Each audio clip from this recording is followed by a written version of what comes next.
കേരളത്തിൽ നിയമസഭാ തെരഞ്ഞെടുപ്പ് പ്രഖ്യാപിച്ചു കഴിഞ്ഞു. എല്ലാ തെരഞ്ഞെടുപ്പിലും കണ്ടുവരുന്ന ഒരു പ്രതിഭാസമാണ്, കഴിഞ്ഞ ഒരു 10, 25, 30 വർഷമായിട്ട് കാണുന്ന ഒരു പ്രതിഭാസമാണ് BJP വോട്ടർമാരുടെ ചാഞ്ചാട്ടം. BJP ജയിക്കണം, BJP അധികാരത്തിൽ വരണം എന്ന് ചിന്തിക്കുന്ന വലിയൊരു വിഭാഗം ജനങ്ങൾ കേരളത്തിലുണ്ട്. അവരോടാണ് ഞാൻ ഈ സംസാരിക്കുന്നത്. അവർക്ക് പലപ്പോഴും സംഭവിക്കുന്നത് BJP അധികാരത്തിൽ വരണം, പക്ഷെ വരില്ലല്ലോ. CPM തോക്കണം, LDF തോൽക്കണം. അപ്പോൾ പിന്നെ എന്താ ചെയ്യുക? UDFന് വോട്ട് ചെയ്യുക, എങ്കിലല്ലേ LDF തോക്കുള്ളൂ. BJPക്ക് വോട്ട് ചെയ്ത് കഴിഞ്ഞാൽ BJP ജയിക്കില്ല എന്ന് മാത്രമല്ല, LDF ചിലപ്പോൾ ജയിച്ചു പോയി എന്നും വരും. ആര് ജയിക്കും നമുക്ക് പറയാൻ പറ്റില്ല. ചിലപ്പോൾ LDF ജയിക്കാം, UDF ജയിക്കാം. അപ്പോൾ തീർച്ചയായും LDFനെ തോൽപ്പിക്കണം എന്ന് വാശിയുള്ള BJP അനുഭാവികൾ പോയിട്ട് UDFന് വോട്ട് ചെയ്യുന്ന ഒരു പ്രവണത, അതൊരു സ്ട്രാറ്റജിയാണ് എന്ന് പലരും പറയും. മുഖ്യശത്രു ആരാണെന്ന് തീരുമാനിച്ചിട്ട് അയാളെ തോൽപ്പിക്കുക. ഈ മുഖ്യശത്രുവിനെ തോൽപ്പിച്ച് നിങ്ങളുടെ മുഖ്യബന്ധു ഇല്ലാതെയായി പോകുന്ന ഒരവസ്ഥ ഉണ്ടാവരുത്. LDFനോടുള്ള ദേഷ്യം കൊണ്ട് UDFന് വോട്ട് ചെയ്യുമ്പോൾ തങ്ങൾ ആർക്കാണ് വോട്ട് ചെയ്യുന്നത് എന്നവർ ചിന്തിക്കാറില്ല. കാരണം LDFൻ്റെ തോൽവിയാണ് അവരുടെ ലക്ഷ്യം. തോൽക്കുന്ന ആളിനെ ശ്രദ്ധിച്ചിട്ടാണ് അവർ വോട്ട് ചെയ്യുന്നത്. പക്ഷെ അവർ ജയിപ്പിച്ചു വിടുന്നത് ആരെയാണ്, അത് അവർ ശ്രദ്ധിക്കാറില്ല. ഇപ്പോൾ കോൺഗ്രസിൻ്റെ അവസ്ഥ ആർക്കെങ്കിലും അറിയാമോ? കേരളത്തിലെ മാധ്യമങ്ങൾ കാര്യമായിട്ട് കോൺഗ്രസിൻ്റെ അവസ്ഥ കാണിക്കാറില്ല. കേരളത്തിലെ കോൺഗ്രസിലെ ആൾക്കാരുടെ പ്രസ്താവനകൾ കാണിക്കും. K. മുരളീധരൻ മുല്ലപ്പള്ളി രാമചന്ദ്രനെ ഒന്ന് തോണ്ടി, മുല്ലപ്പള്ളി രമേശ് ചെന്നിത്തല പറഞ്ഞതിനെതിരായിട്ട് പറഞ്ഞു. ഇതൊക്കെ പൊലിപ്പിച്ചൊക്കെ കാണിക്കാറുണ്ട്. പക്ഷേ കോൺഗ്രസ് ഒരു സംഘടന എന്നുള്ള നിലയ്ക്ക്, ഒരു അഖിലേന്ത്യാ പാർട്ടി എന്നുള്ള നിലയ്ക്ക് അതിൻ്റെ അവസ്ഥ എന്താണ് എന്ന് കേരളത്തിൽ ചർച്ച ചെയ്യപ്പെടാറില്ല. അപ്പം അടുത്ത കാലത്ത് സംഭവിച്ചത്, നമ്മുടെ ഗുലാം നബി ആസാദ് രാജ്യസഭയിൽ നിന്ന് റിട്ടയറായി. റിട്ടയർ ആവുന്ന സമയത്ത് അദ്ദേഹത്തെ പുകഴ്ത്തിക്കൊണ്ട് പലരും സംസാരിക്കും. എപ്പോഴും അങ്ങനെയാണല്ലോ, ഒരു യാത്രയയപ്പ് ഭാഷയിൽ. പക്ഷേ ഇത്തവണ നരേന്ദ്രമോദി ഗുലാം നബി ആസാദിൻ്റെ സേവനങ്ങൾ എടുത്തു പറയുകയും നരേന്ദ്രമോദിയുടെ തൊണ്ടയിടറുകയും കണ്ണ് നിറയുകയും ചെയ്തു. ഗുലാം നബി ആസാദും വല്ലാതെ വികാരാധീനനായി. മോദി BJPയും ആസാദ് കോൺഗ്രസുമാണെന്ന് ഓർക്കണം. ഇതിന് ശേഷം കോൺഗ്രസിൽ വലിയ ബഹളം നടന്നു അഖിലേന്ത്യാ തലത്തിൽ. കാരണം ആസാദ് പ്രസംഗിച്ചു, നരേന്ദ്രമോദി സത്യസന്ധനാണ്, നരേന്ദ്രമോദി തൻ്റെ ഭൂതകാലത്തിൽ വെള്ളം ചേർക്കുന്നില്ല, അത് സത്യമായിട്ട് പറയുന്നു, താൻ ദരിദ്രനായിരുന്നു, ചായ വിറ്റ് നടന്നവനായിരുന്നു എന്ന് പറയാനുള്ള ആർജവം നരേന്ദ്രമോദിക്ക് ഉണ്ട്. അതിൽ അദ്ദേഹം തെറ്റൊന്നും കാണുന്നില്ല. പക്ഷേ കോൺഗ്രസ്സിൽ അതുണ്ടോ? കോൺഗ്രസ്സിലെ പലരും നരേന്ദ്രമോദിയെ മാതൃകയാക്കേണ്ടതല്ലേ എന്ന് ഗുലാം നബി ആസാദ് ചോദിച്ചു. ഇത് നേരെ ചെന്ന് കൊണ്ടത് സോണിയാഗാന്ധിക്കാണ്. കാരണം ഗുലാം നബി ആസാദ് സോണിയാഗാന്ധിയെ മനസ്സിൽ കണ്ടിട്ടാണോ ഇത് പറഞ്ഞതെന്ന് എനിക്ക് ഉറപ്പില്ല കേട്ടോ. പക്ഷേ പറഞ്ഞപ്പോഴുണ്ടായ ഇഫക്റ്റ് സോണിയാഗാന്ധിയുടെ ചങ്കത്ത് ഇത് കൊണ്ടു. കാരണം സോണിയാഗാന്ധി ഒരു കാലത്ത് ഇറ്റലിയിൽ ദരിദ്രയായിരുന്നു. അതിനുശേഷം അവർ ഒരു ബാറിൽ ഒഴിച്ചുകൊടുപ്പുകാരിയായിട്ട് ജോലി ചെയ്തു എന്നാണ് ചരിത്രം. അവർക്ക് പ്രത്യേകിച്ച് ക്വാളിഫിക്കേഷനൊന്നും ഇല്ല. അങ്ങനെയുള്ള ഒരു സ്ത്രീ ബാറിൽ ഒഴിച്ചുകൊടുപ്പുകാരിയായി ജോലി ചെയ്യുമ്പോഴാണ് രാജീവ് ഗാന്ധിയായി പരിചയപ്പെടുന്നതും പ്രണയത്തിലാവുന്നതും കല്യാണം കഴിക്കുന്നതും. ഇതിൽ തെറ്റൊന്നുമില്ല, ഉണ്ടോ? ഓരോരുത്തരും ഓരോ ജോലി ചെയ്തു. ദാരിദ്ര്യമായിരുന്നു, പലവിധ ജോലി ചെയ്തു, വിദ്യാഭ്യാസം പൂർത്തിയാക്കാൻ സാധിച്ചില്ല. ഇതൊക്കെ മനുഷ്യജീവിതത്തിൽ സർവ്വസാധാരണമാണ്. പക്ഷേ സോണിയാഗാന്ധി അത് സമ്മതിക്കാറില്ല. അവർ കേംബ്രിഡ്ജിൽ നിന്ന് ബിരുദമെടുത്തു എന്നൊക്കെയാണ് ലോക്സഭയിൽ എഴുതി കൊടുത്തത്. അത് സുബ്രഹ്മണ്യൻ സ്വാമി ചലഞ്ച് ചെയ്തു. അവസാനം കേസ് സുപ്രീം കോടതിയിലെത്തിയപ്പോൾ സോണിയാഗാന്ധിക്ക് സമ്മതിക്കേണ്ടി വന്നു. അതൊരു ടൈപ്പിംഗ് മിസ്റ്റേക്കാണ്, അബദ്ധവശാൽ എഴുതിപ്പോയതാണ് എന്നൊക്കെ പറഞ്ഞു. സുപ്രീം കോടതി പറഞ്ഞു, ഞങ്ങൾ ശിക്ഷയൊന്നും പറയുന്നില്ല, പോട്ടെ, അത് തിരുത്തണം എന്ന് പറഞ്ഞ് തിരുത്തി. ഇപ്പം അവർ ആ ഡിഗ്രി ഉണ്ടെന്നൊന്നും അവകാശപ്പെടാറില്ല. ഇതിങ്ങനെ നിൽക്കെ സോണിയാഗാന്ധിയുടെ മകൻ രാഹുൽ ഗാന്ധി ഇതേപോലെ ചില ബുദ്ധിശൂന്യത കാണിച്ചുകൊണ്ട് നടക്കുന്നു. അതെല്ലാവരും കാണുന്നുണ്ട്. കോൺഗ്രസ്സുകാർ തന്നെ അസ്വസ്ഥരാകുന്നുണ്ട് അദ്ദേഹത്തിൻ്റെ ഈ ടെക്നിക്കിലൊക്കെ. ഇപ്പോൾ കേരളത്തിൽ അദ്ദേഹം വെള്ളത്തിൽ ചാടി, കടലിൽ ചാടി. എന്തിനായിരുന്നു ആ നാടകം? വെളുപ്പിനെ പോയിട്ട് മുക്കുവന്മാരുടെ കൂടെ വള്ളത്തിൽ നിന്ന് വെള്ളത്തിലേക്ക് എടുത്ത് ചാടുന്നത് എന്താ മഹാകാര്യമാണോ? ആർക്കാ ചെയ്യാൻ മേലത്ത് 4 പാടും ലൈഫ് ഗാർഡും ഒക്കെ ഉണ്ടെങ്കിൽ എടുത്ത് വെള്ളത്തിൽ ചാടാം. ഇതൊന്നും വലിയ കാര്യമൊന്നുമല്ല. കന്യാകുമാരിയിൽ പോയി അവിടെ ചാടാൻ ചെന്ന് കഴിഞ്ഞപ്പോൾ ജില്ലാ കളക്ടർ പറഞ്ഞു ഇവിടെ ചാടാൻ പറ്റില്ല എന്ന്. ജില്ലാ കളക്ടർ തടഞ്ഞു രാഹുൽ ഗാന്ധിയെ, വെള്ളത്തിലൊന്നും ചാടാൻ പറ്റില്ല എന്ന് പറഞ്ഞു. എങ്ങാനും മുങ്ങിച്ചെത്ത് കഴിഞ്ഞാൽ അങ്ങേര് സമാധാനം പറയണ്ടേ? ഇതുപോലത്തെ നാടകവുമായിട്ട് ഈ മനുഷ്യൻ നടക്കുന്നു. ഇങ്ങേര് പോണ്ടിച്ചേരിയിൽ പോയി, അവിടുത്തെ കോൺഗ്രസ് മന്ത്രിസഭ തന്നെ പോയി. രാഹുൽ ഗാന്ധിയിൽ എന്തെങ്കിലും വിശ്വാസമുണ്ടെങ്കിൽ പോണ്ടിച്ചേരിയിലെ ആൾക്കാർ ആ ദിവസം തന്നെ കോൺഗ്രസ് മന്ത്രിസഭയിൽ നിന്ന് രാജിവെക്കാനായിട്ട് തിരഞ്ഞെടുക്കണം. പക്ഷേ അന്ന് തന്നെ ചെയ്തു. ഇതൊക്കെയാണ് രാഹുൽ ഗാന്ധിയുടെ കുഴപ്പങ്ങൾ. ഇത് സാമാന്യ ബുദ്ധിയുള്ള കോൺഗ്രസ്സുകാർ സഹിക്കുന്നതിനൊരു പരിധിയുണ്ടല്ലോ. എല്ലാ പരിധിയും വിട്ടാണ് രാഹുൽ ഗാന്ധി സംസാരിക്കുന്നത്. അദ്ദേഹം കേരളത്തിൽ വന്ന് രമേശ് ചെന്നിത്തലയുടെ ഐശ്വര്യ യാത്ര, അതിൻ്റെ സമാപനം ശംഖുമുഖം കടപ്പുറത്തായിരുന്നല്ലോ. അവിടുത്തെ പ്രസംഗത്തിൻ്റെ ഒരു ക്ലിപ്പ് ഞാൻ നിങ്ങളെ കേൾപ്പിച്ചു തരാം. അത് കേട്ടിട്ട് നമുക്ക് രാഹുൽ ഗാന്ധിയെ പറ്റി കൂടുതൽ ആലോചിക്കാം. കേട്ടോളൂ. Some days ago I made a speech in parliament where I said hum do hamare do. കുറച്ച് ദിവസങ്ങൾക്ക് മുമ്പ് ഞാൻ പാർലമെന്റിൽ ഒരു പ്രസംഗം നടത്തുകയുണ്ടായി. അതിൽ ഞാൻ പറഞ്ഞു നാം രണ്ട് നമുക്ക് രണ്ട്. Meaning 4 people are running the national government. അതിന്റെ അർത്ഥം എന്താണെന്ന് പറഞ്ഞാൽ 4 പേരാണ് ഈ രാജ്യത്തെ ഈ കേന്ദ്ര ഗവൺമെന്റിനെ മുൻപോട്ട് കൊണ്ടുപോകുന്നത്. വെറും 4 പേരാണ്. Brothers and sisters, this country is too great, too big to be controlled by 4 people. എന്റെ പ്രിയപ്പെട്ട സഹോദരി സഹോദരന്മാരെ, ഇന്ത്യ എന്ന് പറയുന്ന ഈ മഹാരാജ്യം 4 പേര് ഭരിക്കുന്നതിലുപരി 4 പേർക്ക് നിയന്ത്രിക്കുന്നതിലൊക്കെ എത്രയോ ഉപരി വലുതാണ്, മഹത്തരമായ ഒരു രാജ്യമാണ് ഇന്ത്യ എന്ന ഈ രാജ്യം. And if we look towards Delhi, we find that step after step after step that the Prime Minister has taken is designed to weaken the fabric of our country. നിങ്ങൾ ഡൽഹിയിലേക്ക് നോക്കുകയാണെങ്കിൽ നിങ്ങൾക്ക് മനസ്സിലാകും നമ്മുടെ പ്രധാനമന്ത്രി എടുക്കുന്ന ഓരോ നടപടിയും ഒന്നിനു പുറകെ ഒന്നൊന്നായി ഈ രാജ്യത്തിന്റെ നിർമ്മിതിയെ നശിപ്പിക്കാൻ ഉദ്ദേശിച്ചിട്ടുള്ളതാണെന്ന് നമുക്ക് കൃത്യമായി മനസ്സിലാക്കാൻ സാധിക്കും. Lakhs of crores of rupees are given to the wealthiest people. നമ്മുടെ രാജ്യത്തെ ലക്ഷക്കണക്കിന് കോടിക്കണക്കിന് രൂപ ഈ രാജ്യത്തെ അതിസമ്പന്നരായ ആളുകൾക്കാണ് ഇന്ന് നൽകിക്കൊണ്ടിരിക്കുന്നത്. അദ്ദേഹത്തിന്റെ പ്രസംഗം നാം രണ്ട് നമുക്ക് രണ്ട് എന്നൊരു പ്രയോഗം നടത്തുന്നു. പഴയ കുടുംബാസൂത്രണത്തിൻ്റെ മുദ്രാവാക്യമാണ്. അതിൽ തെറ്റൊന്നുമില്ല കേട്ടോ, അത് പ്രയോഗിക്കുകയൊക്കെ ചെയ്യാം. പക്ഷേ ഇത് അദ്ദേഹം പറയുന്നത് ഈ നാം രണ്ടും നമുക്ക് രണ്ടും ചേർന്ന് 4 പേരാണ് ഭാരതം ഭരിക്കുന്നത്. ഭാരതം അതിലൊക്കെ എത്രയോ വലിയ മഹത്തായ രാജ്യമാണ്. 4 പേരാൽ ഭരിക്കപ്പെടേണ്ട ഒരു ചെറിയ സ്ഥലമല്ല. ശരിയാണ്, 4 പേരാൽ ഭരിക്കപ്പെടേണ്ട ഒരു ചെറിയ സ്ഥലമല്ല.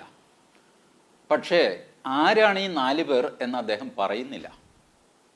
അദ്ദേഹം പൊതുജനങ്ങളോടാണ് സംസാരിക്കുന്നതെന്ന് ഓർക്കണം. കോൺഗ്രസ്സിലെ നേതാക്കളോടാണെങ്കിൽ ഒരുപക്ഷെ ഈ വ്യംഗ്യം അദ്ദേഹം 4 പേരെ ആരെയാണ് അർത്ഥമാക്കുന്നതെന്നൊക്കെ അവർക്ക് മനസ്സിലായി എന്ന് വരാം. പക്ഷെ നമുക്കാർക്കും മനസ്സിലാവുന്നില്ല ഏതാ ഈ 4 പേര്, ആരെയാ ഉദ്ദേശിക്കുന്നത്, എന്ത് സംഭവിച്ചു. നമ്മളാരെങ്കിലും കണ്ടിട്ടുണ്ടോ 4 പേര് ഭരിക്കുന്നതായിട്ട്? ഒരാൾ രാജ്യം ഭരിക്കുന്നു നമ്മൾ കണ്ടിട്ടുണ്ട്, പ്രധാനമന്ത്രി. പിന്നെ പ്രധാനമന്ത്രിയുടെ കൂടെ 10-70 മന്ത്രിമാരുടെ വലിയൊരു ക്യാബിനറ്റ് ഉണ്ട്. അവരിടയ്ക്ക് കൂടുന്നു, ബില്ലുകൾ തയ്യാറാക്കുന്നു, ലോക്സഭയിൽ അവതരിപ്പിക്കുന്നു, ചർച്ച നടക്കുന്നു, ബഹളം, അടിപിടി, ഉന്തും തള്ളും എല്ലാം നടക്കുന്നു. ജനാധിപത്യത്തിൽ എന്തൊക്കെ നടക്കാമോ അതെല്ലാം നടക്കുന്നു. ഇതല്ലേ നമ്മൾ കാണുന്നത്. ഇതിലേത് 4 പേരെയാണ് ഇദ്ദേഹമേ ഉദ്ദേശിക്കുന്നത്? അതും പോട്ടെ, അദ്ദേഹം പറയുന്നത് ദിവസവും പത്രം എടുത്ത് നോക്കിക്കഴിഞ്ഞാൽ ഇന്ത്യയിലെ വൻകിട പണക്കാർക്ക് ലക്ഷക്കണക്കിന് കോടി രൂപ സർക്കാർ കൊടുക്കുന്നതായിട്ട് കാണാം. ഞാൻ ഇന്നുവരെ കണ്ടിട്ടില്ല. നിങ്ങൾ ആരെങ്കിലും കണ്ടോ? ഇപ്പോൾ കോടീശ്വരനായ MA യൂസഫ് അലിയെ നരേന്ദ്രമോദി വിളിക്കുന്നു. യൂസഫ് അലി ഒന്ന് വരണം. എന്താണാവോ? 1,00,000 കോടി രൂപ ഇരിപ്പുണ്ട്, ഒരു വണ്ടിയുമായിട്ട് വന്നെടുത്തുകൊണ്ട് പോകണം. 1,00,000 കോടിയോ? അതെ, എന്നാൽ ശരി, ഞാൻ കൊണ്ടുപോകാം എന്ന് പറഞ്ഞാൽ അദ്ദേഹം കൊണ്ടുപോകുന്നു. ഇതാണല്ലോ ഇങ്ങേരി പറയുന്നത്. ദിവസവും പത്രം കണ്ടു കഴിഞ്ഞാൽ വലിയ പണക്കാർക്ക് ലക്ഷക്കണക്കിന് കോടി അല്ലെങ്കിൽ കോടിക്കണക്കിന് ലക്ഷം ഈ രൂപ കൊടുത്തുകൊണ്ടിരിക്കുന്നു കേന്ദ്ര സർക്കാർ, പ്രധാനമന്ത്രി. അതും പോരാ, പ്രധാനമന്ത്രി എടുക്കുന്ന ഓരോ നടപടിയും ഭാരതത്തിൻ്റെ നിർമ്മിതിയെ തകർക്കുന്നു. മണ്ണെടുത്തുകൊണ്ട് പോവുകയോ, വെള്ളം പമ്പ് ചെയ്ത് കളയുകയോ, നദി വറ്റിച്ച് കളയുകയോ, മല തുരന്ന് കളയുകയോ, എന്താണ് നരേന്ദ്രമോദി ചെയ്യുന്നത്?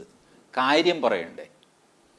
നിർമ്മിതിയെ തകർത്ത് കളയുന്ന നടപടികളാണ് എടുക്കുന്നത് എന്നൊക്കെ പറഞ്ഞു കഴിഞ്ഞാൽ ഈ ഇടതുപക്ഷത്തെ ഗീർവാണ അടിക്കുന്ന ആൾക്കാരില്ലേ, സുനിൽ പീളയുടെ മകൻ, അവരാണ് ഇത്തരം വാക്കുകൾ എടുത്ത് കളിക്കാറുള്ളത്. എന്താണെന്ന് നാട്ടുകാർക്ക് മനസ്സിലാവാത്ത രീതിയിൽ നിർമ്മിതിയുടെ അടിയടരുകളെപ്പോലും തകർത്ത് കളയുന്ന രീതിയിലുള്ള പ്രഹരങ്ങളേൽപ്പിച്ചുകൊണ്ട് മുന്നോട്ട് പോകുന്ന രഥചക്രങ്ങൾ എന്നൊക്കെ പറഞ്ഞൊരു തട്ടും. നമ്മൾ വിചാരിക്കുന്നത് എന്താ ഈ സാധനം, എന്താ, എന്ത് പറ്റിയെന്നാണ്. കാര്യം എന്താണെന്ന് ഇവരാരും പറയില്ല. ലളിതമായിട്ട് കാര്യം പറയണ്ടേ? ഇന്നാർക്ക് ഇത്ര കോടി രൂപ നിങ്ങൾ കൊടുത്തു, വെറുതെ കൊടുത്തു ഖജനാവിന്ന്. അത് പറഞ്ഞാൽ ആളുകൾക്ക് മനസ്സിലാവും. നിങ്ങൾ രാജ്യത്തിൻ്റെ ഇന്ന ദോഷം വരുത്തി കൃത്യമായിട്ട് പറയുക. ഇത് പറയാൻ എന്തിനാ പേടിക്കുന്നത്? 4 പേര് ഭരിക്കുന്നു, 4 പേരുടെ പേര് പറയുക, ഇവരാണ് ഭരിക്കുന്നത്, ഇവരാണ് തീരുമാനമെടുത്തിരിക്കുന്നത്, ഒപ്പിട്ട കടലാസിത എന്ന് പറഞ്ഞുകൊണ്ട്. ഇത് രാഹുൽ ഗാന്ധി ചെയ്യുന്നില്ല. അപ്പോൾ സംഭവിക്കുന്നത് എന്താ? കോൺഗ്രസ്സിലെ മറ്റ് നേതാക്കൾക്കൊക്കെ ഇദ്ദേഹം ഒരു നാണക്കേടായിട്ട് മാറുന്നു. മറ്റുള്ളവർ ചോദിക്കുമല്ലോ, ലോക്സഭയിലും രാജ്യസഭയിലും ഒക്കെ ചോദിക്കും, എടോ നിങ്ങളുടെ നേതാവ് ഇങ്ങനെയൊക്കെ പ്രസംഗിച്ചു, എന്താ ഇതിൻ്റെ അർത്ഥം? ആരാ ഈ 4 പേര്? ആർക്കാണ് കോടിക്കണക്കിന് രൂപ കൊടുത്തത് എന്ന് ചോദിക്കുമ്പോൾ എന്ത് പറയും? നിങ്ങൾക്കൊരു കാര്യം അറിയാമോ? ലോക്സഭയിലെ പ്രതിപക്ഷ നേതാവ് ബംഗാളിൽ നിന്നുള്ള അധീർ രഞ്ജൻ ചൗധരിയാണ്, രാഹുൽ ഗാന്ധിയല്ല. അധീർ രഞ്ജൻ ചൗധരി ഇതിന് സമാധാനം പറയണം ലോക്സഭയിൽ. രാഹുൽ ഗാന്ധി ലോക്സഭയിൽ കുറച്ച് നേരം ഇരിക്കുക, എണീറ്റ് പോകും. ഇത് കവിഞ്ഞ് അദ്ദേഹം അവിടെ ഇരിക്കാറൊന്നുമില്ല. അദ്ദേഹം പറയുന്നതിന് സമാധാനം പറഞ്ഞ് ബാക്കി കോൺഗ്രസ്സുകാർ തോറ്റു. അവസാനം അധീർ രഞ്ജൻ ചൗധരി പറഞ്ഞു, എൻ്റെ പൂന് ചേട്ടാ ബംഗാളിൽ വരരുത്. ബംഗാളിലും തെരഞ്ഞെടുപ്പ് നടക്കാൻ പോവുക. ബംഗാളിലെ തെരഞ്ഞെടുപ്പിൻ്റെ ഉദ്ഘാടനം നടത്തിയത് അധീർ രഞ്ജൻ ചൗധരിയാണ്, രാഹുൽ ഗാന്ധിയല്ല. ഇതുവരെ രാഹുൽ ഗാന്ധി അവിടെ പോയിട്ടില്ല. ഇനി പോകുമോ എന്നറിയില്ല. ചിലപ്പോൾ നാണക്കേട് ഒഴിവാക്കാനായിട്ട് ഒന്നവിടെ എഴുന്നള്ളിച്ചു എന്ന് വരും. ഇതാണ് കോൺഗ്രസ്സിലെ അവസ്ഥ. ഇങ്ങനെയുള്ളപ്പോഴാണ് ഗുലാം നബി ആസാദ് സഹിക്കാൻ വയ്യാതെ പറഞ്ഞത്, നിങ്ങൾ നരേന്ദ്രമോദിയെ കണ്ട് പഠിക്കൂ, രാഹുൽ ഗാന്ധിയെ കണ്ട് പഠിക്കരുത് എന്ന് പറഞ്ഞില്ല. പറയണ്ടല്ലോ, മനസ്സിലാകുമല്ലോ. ഇത് വലിയ പൊട്ടിത്തെറിയായി കോൺഗ്രസ്സിൽ. CWC വിളിക്കുകയില്ല, സെൻട്രൽ വർക്കിംഗ് കമ്മിറ്റി വിളിക്കുകയില്ല, AICC വിളിക്കുകയില്ല, സംസ്ഥാനത്ത് KPCC വിളിക്കുകയില്ല, ഒന്നുമില്ല. ഇത്രയൊക്കെ ആയിക്കഴിഞ്ഞപ്പോൾ ഈ നേതാക്കൾ വിഷമിച്ചു. ഇവരൊക്കെ എത്ര വർഷമാണ് ഈ ഗുലാം നബി ആസാദ്, കപിൽ സിബൽ പിന്നെ ലേറ്റ് എൻട്രി എന്ന് പറയാം, പുള്ളി സുപ്രീം കോടതിയിലെ വക്കീലായിരുന്നു, അങ്ങനെയൊക്കെ ആയിട്ട്. പക്ഷേ കപിൽ സിബൽ തന്നെ ഒരു 10-35 വർഷമെങ്കിലും ആയിട്ടുണ്ട് പ്രൊമിനൻസിൽ വന്നിട്ട്. ആനന്ദ് ശർമ്മ, ഹരിയാനയിലെ ഭൂപേന്ദർ സിംഗ് ഹൂഡ, ആദ്യം സമാജ്വാദി പാർട്ടിയിലായിരുന്നെങ്കിലും പിന്നീട് കോൺഗ്രസ്സിൽ വന്ന സിനിമാ താരം രാജ് ബബ്ബർ, ഇവരൊക്കെ ഈ G23-യിൽപ്പെട്ട ആൾക്കാരാണ്. അവർ ജമ്മുവിൽ കൂടി ഗ്ലോബൽ ഗാന്ധി ഫാമിലി എന്ന് പറഞ്ഞിട്ട് ഇവരൊക്കെ തന്നെ സ്പോൺസർ ചെയ്യുന്ന ഒരു NGO ആണ്. അവർ വിളിച്ചു കൂട്ടിയൊരു സമ്മേളനം. അതിൽ ഈ നേതാക്കളെല്ലാം ജമ്മുവിൽ പോയിട്ട് ജമ്മുവിൽ വെച്ച് പ്രസംഗിച്ചു. ഓരോരുത്തർ പ്രസംഗിച്ചു. ആനന്ദ് ശർമ്മ പറഞ്ഞു, കോൺഗ്രസ് എന്താണ് എന്ന് എന്നെ ആരും പഠിപ്പിക്കരുത്. ഞങ്ങളാരും മുകളിൽ നിന്ന് നൂല് കെട്ടി ഇറങ്ങി വന്നവരല്ല. ഞങ്ങൾ താഴേന്ന് കോൺഗ്രസ് ആയിട്ട് വന്നതാണ്. ജനലിൽ കൂടി ചാടിക്കേറിയവരും അല്ല ഞങ്ങൾ. വാതിലിൽ കൂടി തന്നെ കയറി വന്നവരാണ്. എളിയ രീതിയിൽ പ്രവർത്തിച്ച് മുന്നോട്ട് വന്നവരാണ്. ആനന്ദ് ശർമ്മ പറഞ്ഞു, രാജ് ബബ്ബർ പറഞ്ഞു, ഭൂപേന്ദർ സിംഗ് ഹൂഡ പറഞ്ഞു, ഗുലാം നബി ആസാദ് പറഞ്ഞു, കപിൽ സിബൽ പറഞ്ഞു. ഞാൻ കപിൽ സിബൽ പറഞ്ഞ കാര്യം മാത്രം നിങ്ങളെ ഒന്ന് കാണിച്ചു തരാൻ കണ്ടോളൂ.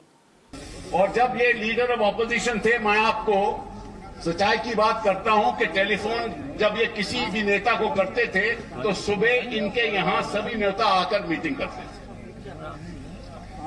ये एक अनुभवी नेता ही कर सकता है. और मुझे तो इस बात की समझ नहीं आई कि इस अनुभव को कांग्रेस पार्टी इस्तेमाल क्यों नहीं कर रही. ये आज मुझे आज तक बात नहीं समझ आ रही. ഇപ്പോൾ ഗുലാം നബി ആസാദിന് വേണ്ടിയിട്ട് കപിൽ സിബൽ സംസാരിക്കുകയാണ്.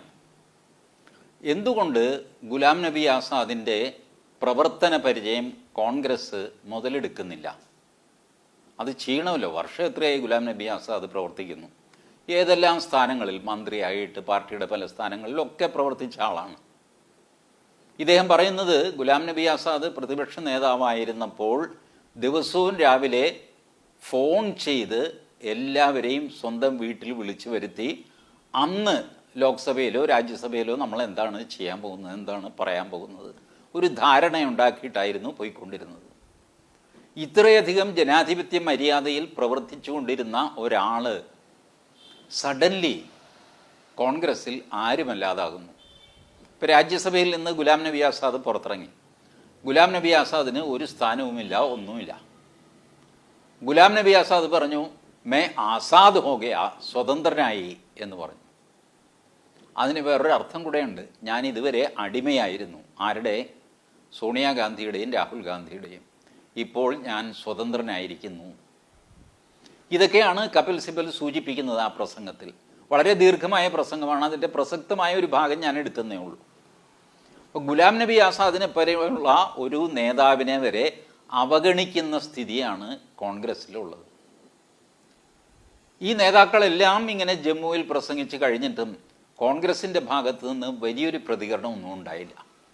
ഉണ്ടായ പ്രതികരണം അഭിഷേക് മനു സിംഗ്വിയുടെയാണ്. അഭിഷേക് മനു സിംഗ്വി കോൺഗ്രസിൻ്റെ താഴെത്തട്ടിൽ നിന്ന് പ്രവർത്തിച്ച് വലിയ ആളായിട്ട് വന്നതല്ല. കോൺഗ്രസിൻ്റെ വക്താവായിട്ട് വാക്സാമർഥ്യമുള്ളതുകൊണ്ടും സുപ്രീം കോടതിയിലെ വക്കീലായതുകൊണ്ടും വെച്ച ഒരാളാണ് അഭിഷേക് മനു സിംഗ്വി. അഭിഷേക് മനു സിംഗ്വിക്ക് ഇവരോടെല്ലാം ഉള്ളുകൊണ്ട് വലിയ മതിപ്പുണ്ട്. എന്നാൽ പോലും പാർട്ടിക്ക് വേണ്ടി ശാന്തനായിട്ട് മെക്കാനിക്കലായിട്ട് യാന്ത്രികമായിട്ട് അഭിഷേക് മനു സിംഗ്വി മറുപടി പറയുന്നു. ആ മറുപടിയും നമുക്കൊന്ന് കേൾക്കാം. जो लोग गए हैं, जिन्होंने भाषण दिए हैं, जिन्होंने कहा है, जिनके ऊपर आप प्रश्न पूछ रहे हैं, वो बहुत सम्मानित व्यक्ति हैं, आदरणीय व्यक्ति हैं. कांग्रेस उन सबका बहुत आदर करते हैं और हमें गर्व है कि उनके बहुत लंबे राजनीतिक जीवन कांग्रेस पार्टी में बीते हैं. नंबर 2, ये सभी हमारे कांग्रेस परिवार का एक अभिन्न हिस्सा है. हम सबकी इज्जत करते हैं और जो कुछ मैं कह रहा हूं बहुत आदरपूर्वक इसलिए कह रहा हूं. मैं समझता हूं कांग्रेस पार्टी समझती है कि जब 5 प्रांतों में चुनाव हो रहे हैं जिसमें कांग्रेस संघर्ष कर रही है, तो ज्यादा उपयुक्त होता अगर ये सभी नेता इन प्रांतों में अभियान करते, कांग्रेस का हाथ मजबूत करते, कांग्रेस की कहानी आगे बढ़ाते. आप में से कुछ ने इस्तेमाल शब्द का इस्तेमाल किया है, तो मैं वहां भी विनम्रता से कहना चाहूंगा कि जिस व्यक्ति के बारे में ये टिप्पणी की गई उन्होंने कोई कंप्लेंट नहीं की है और व्यक्ति उनका नाम लेके कंप्लेंट कर रहे हैं, तो मैं सिर्फ ये कह सकता हूं कि उनको शायद पूरी रूप से संज्ञान नहीं है कांग्रेस के समकालीन इतिहास का भी और कांग्रेस के पुराने इतिहास का भी. അപ്പോൾ അഭിഷേക് മനു സിംഗ്വി വലിയ ബഹുമാനത്തോടെയാണ് സംസാരിച്ചു തുടങ്ങുന്നത്. മഹാന്മാരായ നേതാക്കളാണ് ഇവരെല്ലാം, ഇവരോടൊക്കെ ഞങ്ങൾക്ക് വലിയ ആദരവുണ്ട് കോൺഗ്രസ്സിന്, അങ്ങനെ ഇങ്ങനെയൊക്കെ പറഞ്ഞിട്ട് ആദ്യത്തെ കുത്തുന്നത് കാര്യമൊക്കെ ശരി, നിങ്ങൾ യോഗമൊക്കെ കൂടി പ്രസംഗിച്ചു, 5 സംസ്ഥാനങ്ങളിൽ തെരഞ്ഞെടുപ്പ് വരുന്നു, അവിടെ നിങ്ങൾ കോൺഗ്രസിൻ്റെ യോഗം വിളിച്ച് കോൺഗ്രസിൻ്റെ പ്രചാരണ പരിപാടിക്ക് കൊഴുപ്പ് കൂട്ടിയിരുന്നെങ്കിൽ എത്ര നന്നായിരുന്നു. ഇത് ആദ്യത്തെ കുത്താണ്. അതായത് ഇവർ യോഗം കൂടിയത് ജമ്മുവിലാണ്, അവിടെ തിരഞ്ഞെടുപ്പൊന്നുമില്ല ഇപ്പോൾ. അപ്പം ജമ്മുവിൽ യോഗം കൂടി കോൺഗ്രസിനെ വിമർശിക്കുന്നതിന് പകരം തെരഞ്ഞെടുപ്പ് നടക്കുന്ന 5 സംസ്ഥാനങ്ങളിൽ യോഗങ്ങൾ വിളിച്ചിട്ട് കോൺഗ്രസിനെ സഹായിക്കണമായിരുന്നു. ഇതൊന്ന്. നമ്പർ 2, ഗുലാം നബി ആസാദിനെ വേണ്ട രീതിയിൽ ഉപയോഗിക്കുന്നില്ല എന്നൊരാൾ പ്രസംഗിച്ചു. ആ ഒരാൾ സിബലാണ്, സിബലിൻ്റെ പേര് പറയുന്നില്ല, എന്നൊരാൾ പ്രസംഗിച്ചു. അദ്ദേഹത്തോട് എനിക്ക് പറയാനുള്ളത്, ഗുലാം നബി ആസാദ് കോൺഗ്രസ്സിൽ യാതൊരു പരാതിയും പറഞ്ഞിട്ടില്ല. ആസാദിന് പരാതിയുള്ളതായിട്ട് ഞങ്ങൾക്കറിയില്ല, ഒരു പരാതിയും പറഞ്ഞിട്ടില്ല. ആസാദിന് വേണ്ടിയിട്ട് വേറെ ചിലർ പരാതി പറഞ്ഞുകൊണ്ട് നടക്കുകയാണ്. അവരുടെ ഒരു കുഴപ്പം, അവർക്ക് കോൺഗ്രസിൻ്റെ സമീപകാല ചരിത്രവും അറിയില്ല, പഴയ ചരിത്രവും അറിയില്ല. അതായത് കപിൽ സിബലിന് വിവരമില്ല എന്ന് സാരം. ഇതാണ് കോൺഗ്രസിൽ നടക്കുന്നത്. ഗുലാം നബി ആസാദിൻ്റെ നേതൃത്വത്തിൽ G23 യോഗം ജമ്മുവിൽ കൂടുന്നു. കോൺഗ്രസ് തിരിച്ചു പറയുന്നു, നിനക്കൊന്നും വിവരമില്ല, കോൺഗ്രസിൻ്റെ ചരിത്രം പോലും അറിയില്ല എന്ന് പറയുന്നു.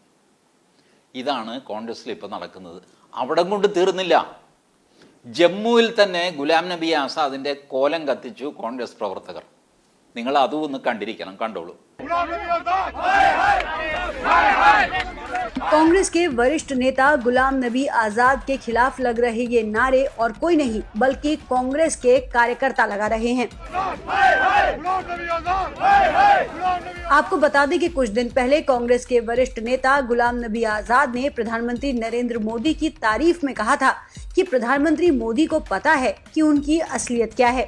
गुलाम नबी आजाद के इस बयान को अब कांग्रेस में फूट के तौर पर देखा जा रहा है। जम्मू में 2 दिन पहले कांग्रेस के असंतुष्ट G23 ग्रुप के सांसदों द्वारा वरिष्ठ कांग्रेस नेता गुलाम नबी आजाद के साथ जम्मू में कार्यक्रम आयोजित करने के बाद कांग्रेस कार्यकर्ताओं में अब खुलकर फूट सामने आने लगी है। कांग्रेस के कई युवा कार्यकर्ता गुलाम नबी आजाद के खिलाफ सड़कों पर आ गए हैं। आइए सुनते हैं क्या कहना है कांग्रेस के इस कार्यकर्ता का। जिनको कांग्रेस पार्टी ने सारी जिंदगी जो है पावर में रखा, हमेशा उनको राज्यसभा में 6 बार और 8 बार वो MP बनाया, उनको सारी जिंदगी मुख्यमंत्री जम्मू कश्मीर का बनाया और हमेशा कांग्रेस की बुलंदियों पे रखा। आज जब कांग्रेस को देने का वक्त आया, उन्होंने बीजेपी के साथ दोस्ती कर ली और जम्मू कश्मीर में आके वो प्रधानमंत्री नरेंद्र मोदी जी की तारीफ करते हैं, जिन्होंने हमारे स्टेट का, जम्मू कश्मीर का हमसे अधिकार छीन लिया, हमारा स्टेट वुड छीन लिया, हमें बर्बाद कर दिया। उनकी तारीफ जम्मू कश्मीर में आके करने का मतलब है कि आप कांग्रेस पार्टी को जम्मू कश्मीर में कमजोर करना चाहते हो। അപ്പോൾ ഗുലാം നബി ആസാദിൻ്റെ കോലം കത്തിക്കലും മുദ്രാവാക്യം വിളിയും മുർദാബാദ് വിളിയും ഒക്കെ ഭംഗിയായിട്ട് നടക്കുന്നു. ഇന്ത്യൻ നാഷണൽ കോൺഗ്രസിൻ്റെ ഇപ്പോഴത്തെ അവസ്ഥ ഇതാണ്. കോൺഗ്രസ്സിന് വോട്ട് ചെയ്താലോ എന്ന് ആലോചിക്കുന്ന BJP അനുഭാവികളോടാണ് ഞാനിത് പറയുന്നത് എന്ന് തുടക്കത്തിൽ തന്നെ പറഞ്ഞല്ലോ. നിങ്ങൾ അങ്ങനെ ചെയ്യുമ്പോൾ നിങ്ങളെന്തോ മഹാകൃത്യം ചെയ്യുന്നു, തന്ത്രപരമായിട്ട് പെരുമാറുന്നു എന്നൊന്നും ധരിക്കരുത്. വലിയൊരു അത്യാപത്തിലേക്ക് നിങ്ങൾ എടുത്തു ചാടുന്നു എന്ന് വേണം ധരിക്കാൻ. കോൺഗ്രസിൻ്റെ യഥാർത്ഥ രൂപം കേരളത്തിൽ മറച്ചു വച്ചിരിക്കുന്നു. കേരളത്തിൽ K. സുധാകരനും VM സുധീരനും K. മുരളീധരനും മുല്ലപ്പള്ളി രാമചന്ദ്രനും രമേശ് ചെന്നിത്തലയും കളിക്കുന്ന കളിയൊന്നുമല്ല കോൺഗ്രസ്. അതൊക്കെ നിസ്സാര കാര്യങ്ങളാണ്. അവർ തമ്മിൽ രാവിലെ വഴക്കുണ്ടാക്കും, ഉച്ചയ്ക്ക് കെട്ടിപ്പിടിക്കും, നമ്മൾ കാണുന്നതാണല്ലോ. വാർത്തയുണ്ടാക്കാൻ വേണ്ടിയിട്ടുള്ള വഴക്കാണ് കോൺഗ്രസ് ചെയ്യുന്നത്. പക്ഷേ അടിസ്ഥാനപരമായിട്ട് കോൺഗ്രസ് തകർന്നു കഴിഞ്ഞു. കോൺഗ്രസ്സിലെ മുൻനിര വലിയ നേതാക്കൾ 23 പേർ വേറെ യോഗം ചേർന്നിട്ട് സോണിയാഗാന്ധിയെ വെല്ലുവിളിച്ചിരിക്കുന്നു. സോണിയാഗാന്ധി നിങ്ങൾക്ക് ചരിത്രമില്ല എന്ന് അഭിഷേക് മനു സിംഗ്വിയെ കൊണ്ട് തിരിച്ചടിച്ചിരിക്കുന്നു. ഗുലാം നബി ആസാദിൻ്റെ, ഈ ഗ്രൂപ്പിൻ്റെ നേതാവ് എന്ന് പറയാവുന്ന ഗുലാം നബി ആസാദിൻ്റെ കോലം കത്തിച്ചിരിക്കുന്നു പ്രവർത്തകർ. കോൺഗ്രസ് വലിയ തകർച്ചയിലേക്കാണ്. ബുദ്ധിശൂന്യനായ രാഹുൽ ഗാന്ധിയെ ആരും ഇപ്പം മൈൻഡ് ചെയ്യുന്നില്ല. ഈ കോൺഗ്രസ്സിന് ഒരു തന്ത്രം എന്നുള്ള നിലയ്ക്ക് വോട്ട് ചെയ്യണോ എന്ന് BJP അനുഭാവികൾ ആലോചിക്കേണ്ട സമയം അതിക്രമിച്ചിരിക്കുന്നു. നമ്മൾ പലപ്പോഴും വളരെ ബുദ്ധിപൂർവ്വം എടുക്കുന്ന തീരുമാനം വലിയ ഡിസാസ്റ്റർ, വലിയ ദുരന്തത്തിലേക്ക് നമ്മളെ കൊണ്ടുചെന്ന് ചാടിക്കും. കാരണം നമ്മുടെ മനസ്സിലപ്പോൾ ഭാരതത്തിൻ്റെ മൊത്തം ചിത്രമുണ്ടാവില്ല. കേരളത്തിലെ ചില്ലറ പടലപ്പിണക്കങ്ങളോ ചെറിയ വഴക്കുകളോ ഒക്കെ ആയിരിക്കും മനസ്സിൽ. കോൺഗ്രസിനെ മനസ്സിലാക്കുക. ഞാൻ കോൺഗ്രസ് മുക്ത ഭാരതം എന്നുള്ള രീതിയിലൊന്നും അല്ല ഇത് പറയുന്നത്. ഒരു സംഘടന എന്നുള്ള നിലയ്ക്ക് കോൺഗ്രസ് തകർന്നിരിക്കുന്നു. ഒരു തത്വമോ ഒരു പ്രിൻസിപ്പിളോ രാജ്യത്തിന് നന്മ വരുന്ന എന്തെങ്കിലും കാര്യമോ ചെയ്യാനുള്ള നിശ്ചയദാർഢ്യം കോൺഗ്രസ്സിന് നഷ്ടപ്പെട്ടിരിക്കുന്നു. അങ്ങനത്തെ ഒരു അജണ്ട തന്നെ കോൺഗ്രസ്സിനില്ല. നരേന്ദ്രമോദിയോടുള്ള അസൂയ കൊണ്ട്, തനിക്ക് പ്രധാനമന്ത്രിയാവാൻ കഴിയാത്തതിലുള്ള നിരാശ കൊണ്ടും, വൈൽഡ് അലിഗേഷൻസ് പത്രങ്ങളിൽ എടുത്തു നോക്കിക്കഴിഞ്ഞാൽ കാണാൻ ലക്ഷക്കണക്കിന് രൂപ പണക്കാർക്ക് കൊടുത്തു എന്നൊക്കെയുള്ള അർത്ഥശൂന്യമായ പുലമ്പലുകളുമായിട്ട് രാഹുൽ ഗാന്ധി നടക്കുന്നു. ഇതാണ് കോൺഗ്രസിൻ്റെ ചിത്രം. ഈ കോൺഗ്രസ്സിനാണ് കുറച്ചു പേരെങ്കിലും ഒരു തന്ത്രം എന്നുള്ള നിലയ്ക്ക് വോട്ട് ചെയ്തുകൊണ്ടിരിക്കുന്നത്. ആ തന്ത്രം ഇനിയും മുന്നോട്ട് കൊണ്ടുപോകണം എന്ന് എനിക്ക് തോന്നുന്നില്ല.